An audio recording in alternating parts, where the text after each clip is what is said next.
Nearly every major car manufacturer is showing off the future of the automobile, electric and hybrid cars. But the all-electric cars have a major drawback. One charge can only get you a little over 300 kilometers. Researchers in Britain are one group with new technology that could end that limitation, and there's a lot of interest in it. We get a huge number of different customers through our doors, ranging from the extreme motorsport sort of companies through to mainstream manufacturers such as Jaguar Land Rover, Nissan and so on. So you can imagine with a huge range of customers, there's a huge range of different requirements in terms of testing and characterization. The team's technology is running on 2 tracks. The first involves creating different batteries for different needs by changing the chemicals in what the scientists call ink. If you look at this ink is really nice consistency, it's glossy, it's homogeneous, it pours really well, which means that when we coat it on our coaters downstairs, this will give us a really nice consistent electrode.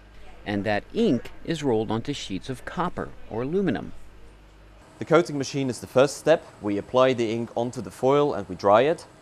And then it comes to this machine here, which is a calendaring machine. So essentially we squash down the material, we reduce the porosity, and that's how we kind of decide whether we want a high power cell or a high energy cell. So do we want to go very far or do we want to get there very quickly? The second involves incorporating hydrogen fuel cell technology into an electric car's infrastructure.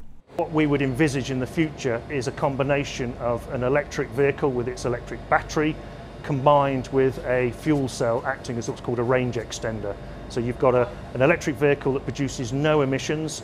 When the battery gets a little bit depleted, the fuel cell would then recharge the battery, and in operating, the fuel cell produces no pollutants and so on. And that is going to require some technology that's still on the drawing board. So ultimately our aiming point is a battery pack, an electric vehicle where you never have to plug in your electric vehicle. You can pick up sufficient charge as you're driving in your day-to-day activities that you'll never need to plug in ever again. This British team says a fully electric fuel cell hybrid is still several years away, but they say the days of the internal combustion automobile are numbered. Kevin Enochs, VOA News.